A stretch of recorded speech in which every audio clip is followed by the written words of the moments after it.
All right, folks. Well, welcome back. I apologize for yesterday. I had some issues with my laptop trying to get it to work, and the audio wasn't working on the lectures, and so I apologize for that. So we got to try to make up for a little bit of lost time here. Then, so let's hopefully everyone had a good weekend, and let's hopefully you had a chance to rest a little bit. But let's continue on where we left off with on Friday, and quickly just review where we left off with when we finished talking about pressures that gases exert. And so gases exert a pressure, and we can feel this pressure, folks, in much the same way that we can feel the pressure when we are sitting in a liquid, for example, water. Okay, and that is we are surrounded by these gas particles. And in a similar vein, when we are sitting in a liquid, we're surrounded by these liquid particles, and we'll talk about the pressures that liquids exert in the next in a little bit, hopefully tomorrow. But we'll talk about it in this chapter. We can feel the pressures that gases and liquids exert in a way that we don't feel with solids. And for one very simple reason, that is, we can't be immersed within a solid. We can immerse ourselves within a liquid. We can immerse ourselves in a gas. And so we call these two states fluid states because we're allowed to immerse ourselves in it. And because we are immersed in these fluids, we can feel these gas particles on a microscopic scale. We can feel these gas particles colliding up against us. They are interacting, they are pushing in on us, and as they do so, they exert this pressure. So this pressure that we define that we talked about last week then is the interaction that we have then with all these particles that are flowing around us. And all these particles are moving around. So because they are moving around, and that's what you got to make sure you keep in mind, because they are moving around, they collide in with us. And so these gas particles, they collide in with us. And so as they collide, they push in on us. They exert a force upon us over a certain area. They have mass. So these gas particles and these liquid particles have mass. And because of all of these here, they exert a pressure on us. And that's what pressure is. Pressure then is just simply these particles. And again, we have to get used to thinking of these, thinking in microscopic terms, that pressure that we feel. So we know that pressure is there. Again, like I said, you can when you jump into a pool, when you go out into the ocean, you dive down a little bit, you feel the water, you feel the liquid pushing in on you. That's the pressure of the water. That's the pressure of the liquid pushing in on you, interacting with you. And the reason why you feel that is because the liquid particles, they're moving around, they all have mass, and they're colliding next to it. So those are the three criteria. So you got to make sure you keep this in mind, that there has to be motion, that the particles have to have mass, and then they collide in with you. And because of all that, you feel this pressure. You feel the pressure exerted by the liquid, by the water. But gas pressure is felt in much the same way. And we gas pressure is a little bit more subtle, obviously. Now, obviously, we can change that gas pressure. We can change it so we can feel it in a very unique and very forceful way. We can definitely feel that. For example, when we go up into the air, okay, when we go up, we go flying. Okay, we know that gas pressure is there. But gas pressure is exerted, and we know that it's there, and it's exerted in much the same way that we feel with liquid pressure. So we know it's there. We know that because, and we feel the gas pressure because the gas particles move. The gas particles have mass, and then they collide in with us. Okay? And so they collide with us. Okay? And so I just want to make sure you understand then that to start out with, we know that gases exert pressure. We can feel that pressure in much the same way that we can feel the pressure exerted by a liquid. Okay, and so the reason why we can explain it on a microscopic scale, the reason why is that the gases move, they have mass, and that they collide with us. And so we can define that pressure then, or we can calculate for that pressure then very easily if we know the force exerted by the of the gases of the particles and the area of which they exert that pressure, that force. Okay, so we can calculate for that. Okay. All right. So with that said, then my question to you then that I left off with that I asked you then, in what case then do gases no longer exert pressure? And now that I've introduced, now that I've also introduced to you how liquids exert pressure, we can also ask this question about liquids. But again, I'm going to hold off on any further discussion of liquids until later on in the chapter, because we'll talk about liquids in the next section. Okay, but the question here then is, when do gases no longer exert this pressure that we've talked about? Okay, so when do the gases no longer exert pressure? Okay, that is when, and we'll talk about the unit of pressures here, when is the pressure exerted by a gas, okay, when is the pressure exerted by a gas 0 atmospheres? That means you no longer feel gas pressure. Okay. Well, based on what we talked about here, that the 3 criteria needed for us to feel, so the criteria needed on the part of the particles, the gas particles, for us to feel that gas pressure, well, we need to know the time then that they no longer exert pressure is when they no longer move, okay? They no longer have mass, and as a result, they no longer collide with it. They no longer interact. Okay? So they no longer have mass, and that they no longer move. Okay? So those are the 2 possibilities that we'll talk about here. What will happen when gases no longer exert pressure? So when gases cease to have mass, and when they cease to move, okay, then they will cease to exert this pressure on us. Okay, and so that's what we want to talk about. I want to start out by talking about masses, and then we'll talk about gas motion, the lack of gas motion in just a moment. Okay, all right, let's go ahead then, and I'm sorry, let me go ahead and do this. Okay. All right.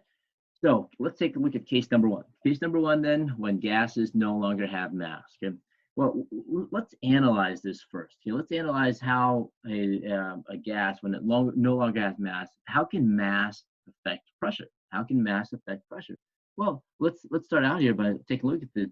Remember then, this is the formula I gave you for pressure. This is how we would calculate for pressure if we needed to. Okay, and that is the force of the particle, okay, the force of the particle, okay, that means it's push or pull with its environment, okay, over the area over which that particle, that gas particle, will collide, okay. So I don't see mass in here, so pressure depends on force and area, not on mass. So how then does a lack of mass, having no mass, affect the pressure? Well, let's think about this then, folks. Let's consider this. Force, remember, Newton's second law is mass times area, okay, which means then an object will change the way it accelerates, the way it moves, if if it has a force acting on it, or the other way you can think about it, more pertinent to what we'll be talking about here. An object can exert a force, a push or a pull, if it changes the way it moves and it has mass. Okay?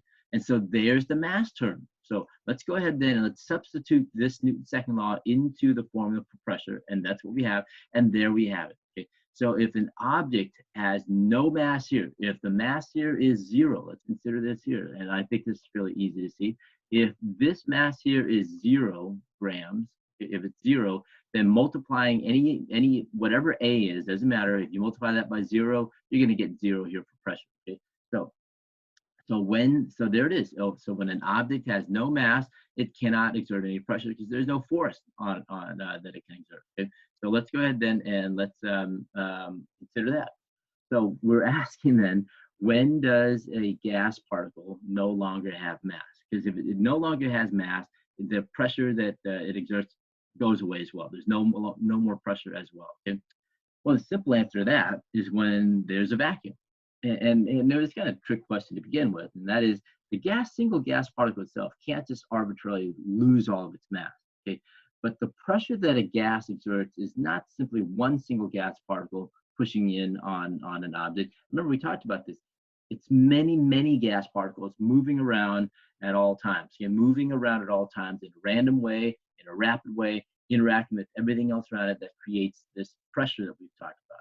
So when will a gas then have no more mass? Well, when there is no more gases to talk about, when everything is gone. And there's only one situation, there's only one instance where everything just disappears, and that is when we have a vacuum. Okay? So a vacuum then is a situation in which there are no longer any gas particles. And this is a Bell chamber here. We have one in our classroom, and unfortunately, I don't have a chance to demonstrate this for you, but we can generate these vacuums. We can generate the vacuums here on Earth by basically taking the Bell chamber here and putting it down, and then we have a vacuum hose here that we can suck out all the air in this chamber here. And in that case, then we come real close to creating a vacuum. And so is it a perfect vacuum? It comes pretty close. So as we remove all the air inside this chamber here, we have effectively created a vacuum inside this chamber. Okay, the vacuum exists inside that chamber because there's nothing in the chamber. There's nothing in that chamber. Okay? And so therefore, then there are no particles, there's no solids, there's no liquids, there's no gases. And so when we've evacuated this chamber here, we have created a vacuum because there's no more particles. And if there's no more particles, there's no more mass in there. There's no more mass within this chamber here. And if there's nothing in there, there can be no collisions. So if there's no particles, there can be no collisions. And if there's no collisions, there's no pressure. So we can make this connection here. Okay. So if there are no particles, yeah, I'm sorry, let me go ahead and erase this really quickly. Close. Okay. So if there are no particles,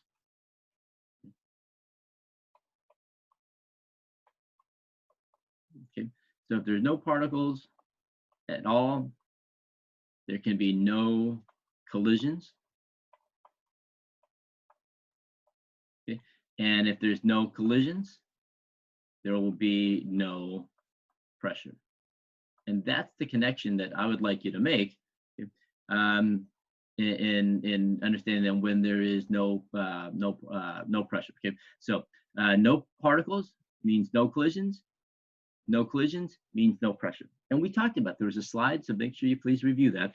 There's a slide in which I related for you then a direct relationship between number of collisions and the pressure. As the number of collisions increase, the pressure will increase. As the number of collisions decrease, then the pressure will also decrease. So let's think about it to the logical extreme here. So if the number of collisions decreased all the way down to 0, we expect then that there would be 0 pressure. Okay. And the only time then we can have the number of collisions decrease all the way down to 0 is when there are no particles. And so we can think about it in the opposite direction as well. So when we have 0 pressure, and again, 0 pressure means then 0 atmospheres, that's a unit for pressure, okay, that we'll talk about in just a moment. The reason why we can say that is because there are no collisions, and the reason is why there's no collisions is if there are no particles. And so therefore, when we evacuate this chamber, when we've created a vacuum in this chamber, the pressure inside this chamber then, the pressure inside this chamber is going to be equal to 0 atmospheres. Okay, and that's how we measure then pressure. Okay, so we can create this vacuum here on Earth. We can create these vacuums here on Earth, okay, by just simply taking a chamber here and taking out all the air. Well, so the question then is there any natural vacuums that we know of? And the answer there is absolutely yes. Space is a vacuum, okay? For the most part. It's not a perfect vacuum, okay?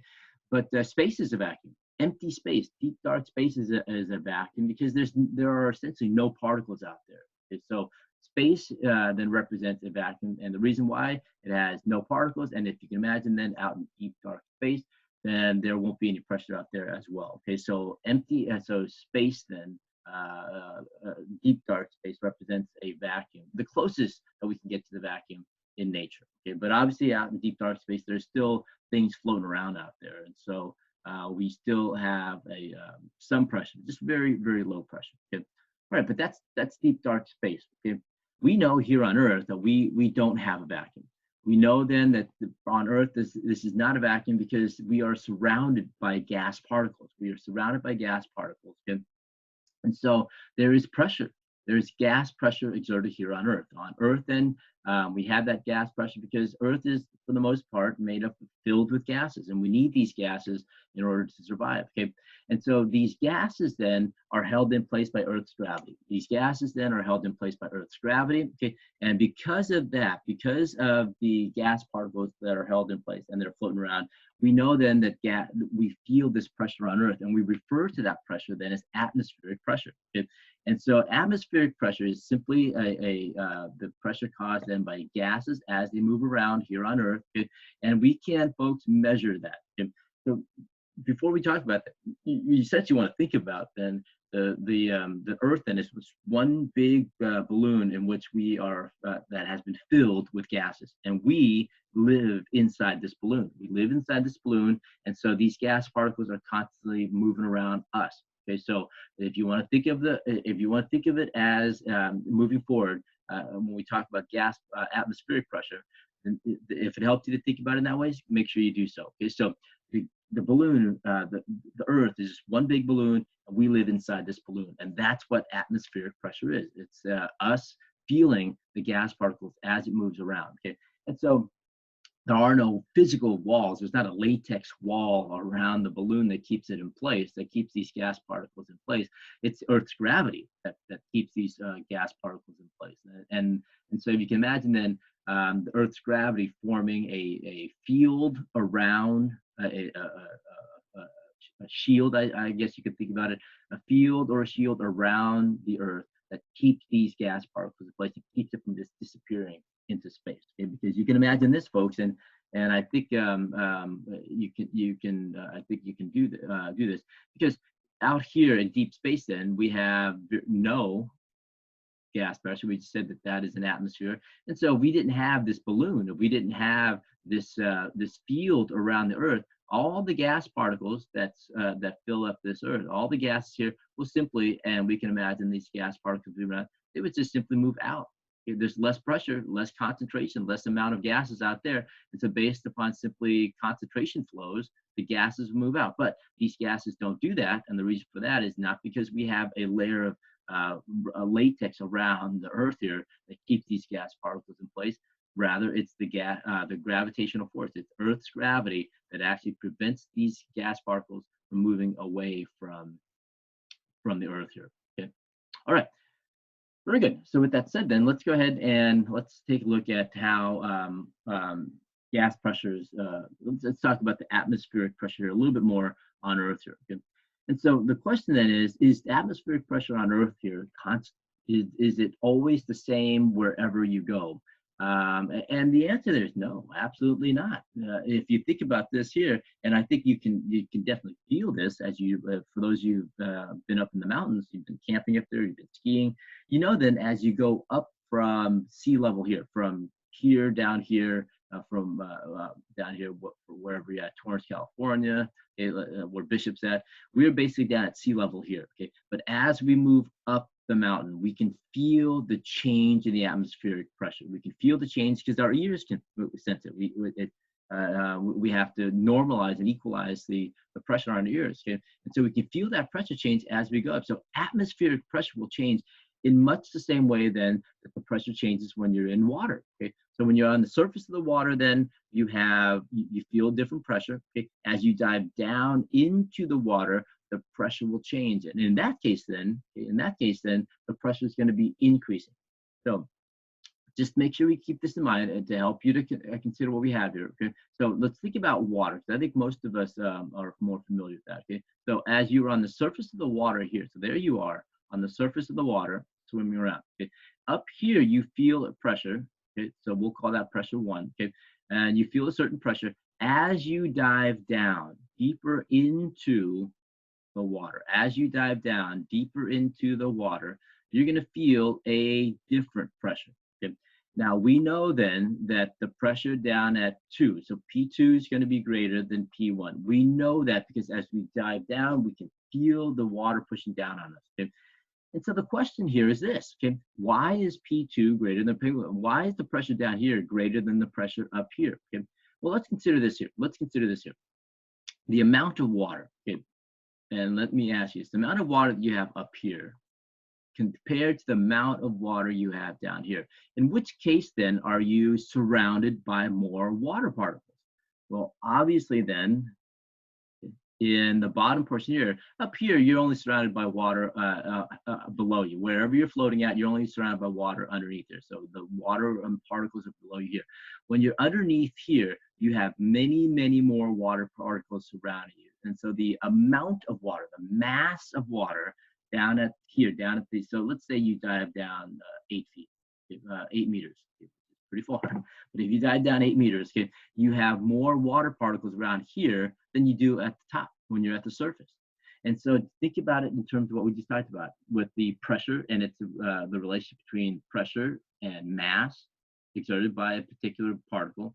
And here we're talking about gas particles. So as the number of gas particles increase, the pressure is going to increase. Okay?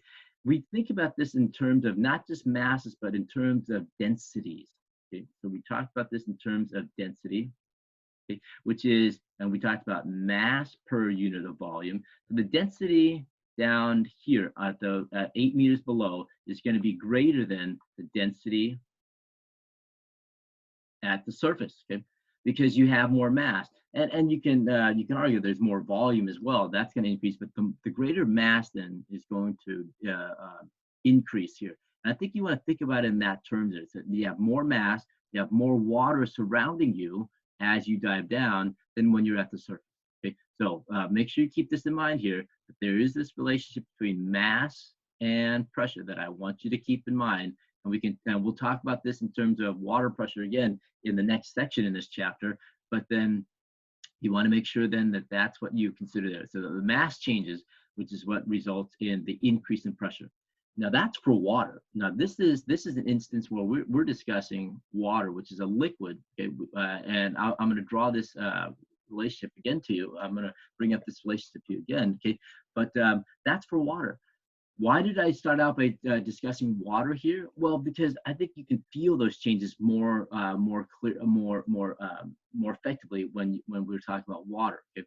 But the same thing holds true for gases, folks, and that is as we move up. So you can imagine here, if this is all water, you can imagine this here. If this is all water, we are down deep here underneath the gases. We are deeper down here, and as we go up in elevation, we will have, we're moving up to the surface of the water.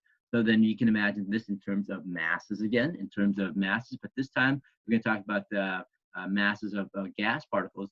The mass up here in higher elevation, okay, and we'll call this mass 1, is going to be less than the mass down here. So if the mass of 1 is less than the mass of 2. So you have less gas particles up here than you do down here. You can imagine then the pressure that you feel up in the higher elevation, okay, as compared to the pressure down in lower elevation, the pressure up in the higher elevation is going to be less than the pressure at the lower elevation. Okay, so the pressure and the masses are then also related. Okay, so make sure you keep this in mind then, folks, as we talk about this.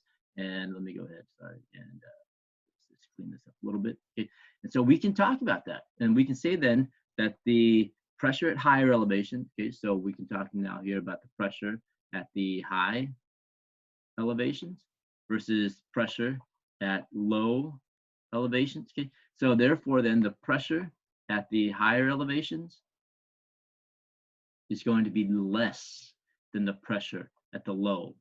Not the other way around. And again, think of this in terms of water now. So at the top, so if you want to imagine this then, when you're at the top of the ocean here, top of the mountains here, okay, you are basically at the top of the water, okay, and you're south of the water. And then as you dive down, that means as you go down the mountain, you're going deeper and deeper into the gas, okay.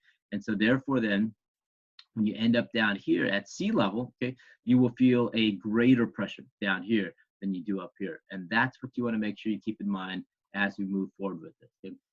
And so with that said, then we can talk about it in terms of densities, but like I said, I want you to make sure you keep this in mind. If that's hard, a little bit more difficult for you to imagine, then okay, think of it in terms of masses. Okay, so as you go down in elevation, the mass,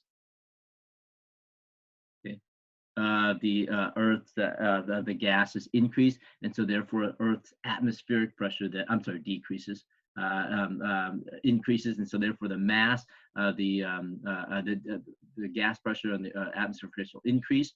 Okay, but if you reverse it, if you go up in elevation, that the mass then of the gas particles will decrease, and therefore the atmospheric pressure will also decrease. Okay, so make sure then that you are able to keep this in mind as you move forward, because what I'd like to do tomorrow then, and I'm sorry, we're out of time now, as we move forward tomorrow, make sure then that you can keep this in mind, because then what we can do is then we can actually measure this. Okay, We can measure the atmospheric pressure here at the top of the mountains versus the atmospheric pressure down at sea level. And we know then the pressure down here at the lower elevation is going to be close to, I'm sorry, not zero, but, close to 1 atmosphere.